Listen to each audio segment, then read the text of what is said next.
যাও যাও যাও চল যাও ও চলে যাও। একটা ভিডিও সামনে এলো, ভিডিও দেখতে দেখতে সত্যি খুবই খারাপ লাগলো ভিডিওটা দেখে। এখন পশ্চিমবাংলার যা পরিস্থিতি, মুখ্যমন্ত্রী যা আইন নিয়ে এসছে, মুসলমানরা তো গরু খাবে না বলছে, তারা গরু কিনছে না, তারা যে কোনো পশু নিয়ে কোরবানি দেবে আর কি, যেগুলো আর কি হালাল আছে ইসলাম শরিয়াতে।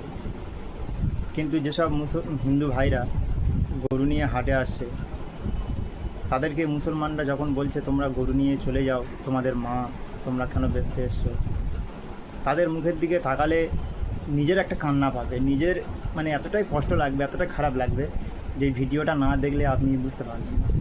দেখুন ভিডিওটা, দেখুন, দেখে আপনার মতামতটা কমেন্টে জানাবেন। যাও যাও যাও চল যাও ও চলে যাও বেকার থাকো নি, যাও চলে যাও বেকার, তোমাদের মাথা তুমি নিয়ে চলে যাও বেকার। এখানে আনুনি, এটা কুরবানির হাট, এখানে যে কিনবে সে কাটার জন্য কিনবে, তাই তোমাদের মাথা তুমি কাটার জন্য, এখানে এটা কাটার জায়গা, এখান থেকে কিনলি সে কাটবে, তাহলে তোমাদের মাথা যে গেলে তোমরা ঘরে নিয়ে গিয়ে পুজো করো। বেকার এই মাঠে আনুনি, মাঠে আনলি আরো আমাদের এখানে আমাদের যে মোল্লা ভাই কিনবে সে ওটা কুরবানির জন্য কিনবে, এটা আমাদের বছরের একটা উৎসব। তাই তোমরা এটা যেহেতু তোমাদের মাথা যে গেলে, তাহলে তোমরা কেন হাটে বেচতে এনেছো? এটা তোমরা বেচে চলে যাবে, আধ ঘন্টা পরে পুলিশ এসে আমাদের ধরবে যে কিনবে, তাই তার টাকা ফিরি না, আমরা খাবো না কেউ, তাও অসুবিধা নেই, কিন্তু তোমরা তোমাদের মাল নিয়ে চলে যাও, তোমরা হাটে থাকুনি, নিয়ে চলে যাও, যাও ভালো চলে যাও, যাও হ্যাঁ যাও চলে যাও বেকার গ্যাঞ্জাম বাড়াওনি, চলে যাও ভাই।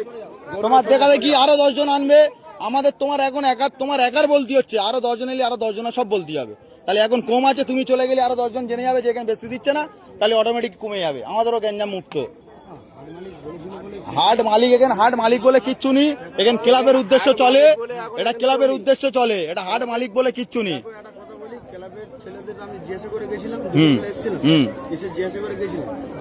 হাট চলবে এরকম, একটা হিন্দু ছেলে, আমার গরু আছে বাড়িতে 15টা, আমি টাকা ইনভেস্ট করে নিয়ে এসে গরু কিনেছি, গরুটা কিনে নিয়ে এসে আমি গরুটা এখন বাড়িতে আছে জিজ্ঞাসা করতে এসেছিলাম, ঠিক আছে জিজ্ঞাসা করতে এসেছিলাম, বলেছে যে হাট হ্যাঁ হবে, তোরা গরু নিয়ে আয়, নিয়ে এসেছি।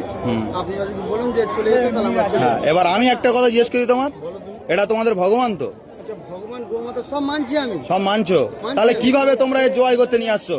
সরকার মানা করেছে তো? হ্যাঁ না, আমি ক্লাবের গল্পে যাচ্ছি না, ক্লাব কিন্তু পরে কারোর বাঁচাবে না, সরকারের রায়ের ওপরে কি কোনো রায় হবে? তাহলে সরকার কি বলেছে? এটা গোমাতা তো।